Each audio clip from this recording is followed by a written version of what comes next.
ಎಂತಿಲ್ದ ಮನಿಯಾಗ ಚಿಂತಿಲ್ದ ಗೂಡುದೈತಿ ಎಂತಿಲ್ದ ಮನಿಯಾಗ ಏನೈತಿ ಜೀವನದಾಗ ಹೋಗುದೈತಿ ಮಣ್ಣಾಗ ಏನೈತಿ ಜೀವನದಾಗ ಹೋಗುದೈತಿ ಮಣ್ಣಾಗ ಚಿಂತಿಲ್ದ ಗೂಡುದೈತಿ ಎಂತಿಲ್ದ ಮನಿಯಾಗ ಚಿಂತಿಲ್ದ ಗೂಡುದೈತಿ ಎಂತಿಲ್ದ ಮನಿಯಾಗ ಏನೈತಿ ಜೀವನದಾಗ ಹೋಗುದೈತಿ ಮಣ್ಣಾಗ ಏನೈತಿ ಜೀವನದಾಗ ಹೋಗುದೈತಿ ಮಣ್ಣಾಗ ಚಿಂತಿಲ್ದ ಗೂಡುದೈತಿ ಚಿಂತಿಲ್ದ ಮನಿಯಾಗ ಚಿಂತಿಲ್ದ ಗೂಡುದೈತಿ ಚಿಂತಿಲ್ದ ಮನಿಯಾಗ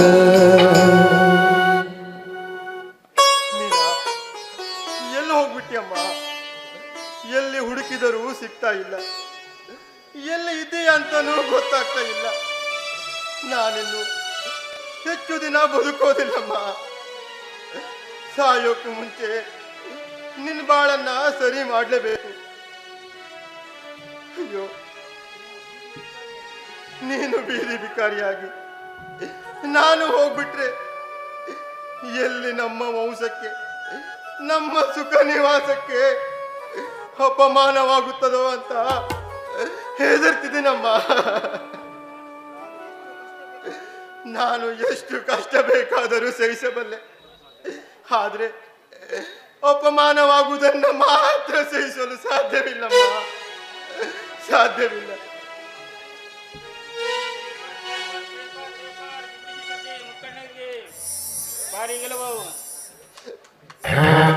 ರಮೇಶ್ ದೊಡ್ಡ ಸೋಲು. ಏನಪ್ಪ ನೀನು ಹೇಳ್ತಿರೋದು ನಿಜವೇ? ಯಾರ ಮನೆ ಹರಾಜು? ರಮೇಶ್ ಅವ್ರ ಮನೆ ಹರಾಜು.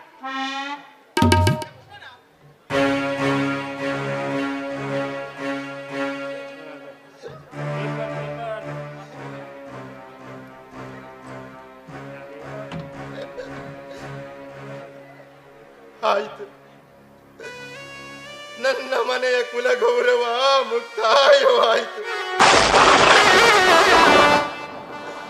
ಸುಖ ನಿವಾಸ ನನ್ನ ಮನೆ ಹರಜಾಗಿ ಹೋಯಿತೆ. ಮೀನ ಬೀದಿ ಬಿಕಾರಿಯಾದಳೆ. ಅಯ್ಯೋ, ಇದನ್ನೆಲ್ಲ ನೋಡಿ ನಾನು ಹೇಗೆ ಬದುಕಲಿ? ಈ ಬಾಳು ಯಾರಿಗೆ ಬೇಕು? ನಾನು ಯಾರಿಗಾಗಿ ಹೊರೆಯಾಗಲಿ? ಇಲ್ಲ, ನಾನು ಖಂಡಿತ ಬದುಕೋದಿಲ್ಲ. ಕುಲ ಗೌರವ ಹೋಗುವುದಕ್ಕಿಂತ ಆತ್ಮಹತ್ಯೆಯೇ ಲೇಸು.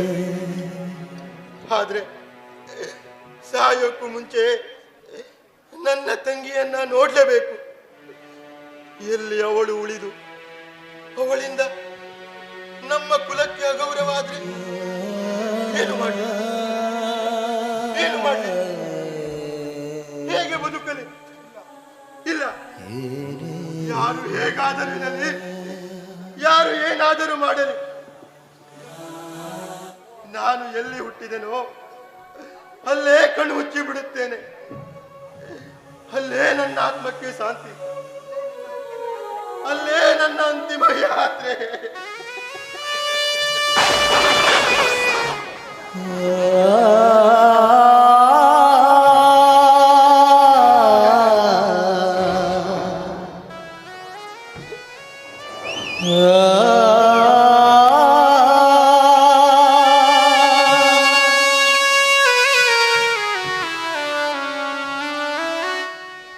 ರಂಗಯ್ಯ, ಆನಂದರಾಯರಲ್ಲಿ ಕಾಣ್ತಾನೆ ಇಲ್ಲ. ಮನೆ ಬಿಟ್ಟು 2 ದಿನ ಆಯ್ತು. ಎಲ್ಲಿದ್ದಾರೋ ಏನೋ. ಯಾವಾಗ ನೋಡಿ ಮೀನಾ ಮೀನಾ ಅಂತ ಕನ್ವರ್ಸ್ತಿರ್ತಾರೆ. ರಂಗಯ್ಯ, ಸುಖ ನಿವಾಸ ಹರಾಜಾಗೋಯ್ತು. ಏನು ಏನು ನನ್ನ ಸುಖ ನಿವಾಸ ಹರಾಜಾಗೋಯ್ತೆ? ಅಳಬೇಡ ಅಯ್ಯೋ, ಹಿಂಗಾಗೋಯ್ತಲ್ಲ. ರಂಗಯ್ಯ, ಅಳಬೇಡ. ಆನಂದ ನನ್ನ ಮಿತ್ರ. ಅವನ ಒಳ್ಳೆಯ ಗುಣಕ್ಕೆ ನಾನು ಅವನಿಗೆ ಸಹಾಯ ಮಾಡಬೇಕು ಅಂತ ಹರಾಜಿನಲ್ಲಿ ಆನಂದನ ಹೆಸರಿಗೆ ಆ ಮನೆಯನ್ನು ಅವನ ಹೆಸರಿಗೆ ರಿಜಿಸ್ಟರ್ ಮಾಡಿಸಿದ್ದೆ. ಏನು ನೀವೇ ನಮ್ಮ ಪಾಲಿಗೆ ಪ್ರತ್ಯಕ್ಷ ದೇವರು ಬುದ್ಧಿ, ಪ್ರತ್ಯಕ್ಷ ದೇವರು. ತಗೋ ಈ ಪತ್ರನ ಆನಂದರಾಯರಿಗೆ ಕೊಟ್ಟು ಬಿಡು. ಆದ್ರೆ ಒಂದು ರಂಗಯ್ಯ, ನಾನು ಕೊಟ್ಟಿದ್ದೀನಿ ಅಂತ ಮಾತ್ರ ಹೇಳ್ಬೇಡ, ಆಯ್ತಾ? ಬುದ್ಧಿ, ನಾನು ಆನಂದರಾಯನ ಹುಡ್ಕೊಂಡು ಕರ್ಕೊಂಡು ಬರ್ತೀನಿ. ಸರಿ ರಂಗಯ್ಯ, ಇದ್ರೆ ನೀವು ಕರ್ಕೊಂಡ್ ಬನ್ನಿ ಬುದ್ಧಿ. ಸರಿ ರಂಗಯ್ಯ. ರಮೇಶ ಈಗಾಗಲೇ ಮನೆ ಖಾಲಿ ಮಾಡಿದ್ದಾನೆ, ನೀನು ಬೇಗ ಹೋಗು.